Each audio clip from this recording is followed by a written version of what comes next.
এটা আজকে আমি বিয়ে বাড়িতে পরে যাব। এটা তাড়াতাড়ি করে সাইড করে রেখে দিই, নইলে ওই কুচুটে ননদটা দেখতে পেলেই শাড়িটা নিয়ে চলে যাবে। বৌদি শোনো না,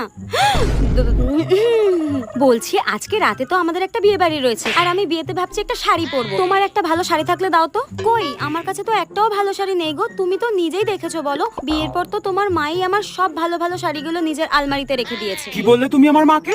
তুমি নিজেই আলমারিটা দেখে নাও, আমার সত্যিই কোনো ভালো শাড়ি নেই গো। ঠিক আছে, দেখছি আমি। হ্যাঁ বৌদি, তোমার পেছনেটা কি গো? কোথায়? কিছু নেই তো। ওই তো পেছনে, ওই তো ডাইনিটার সব দিকে নজর থাকে। এইটা কি সুন্দর শাড়িটা।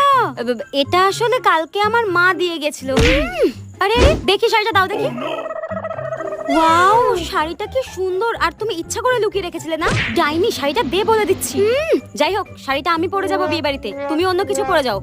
লুকিয়ে রাখা ভালো লাগে না। কুচিতে ননদের মনে হয় গলাটাই টিপে দিই। ডাইনি দেখি একটা।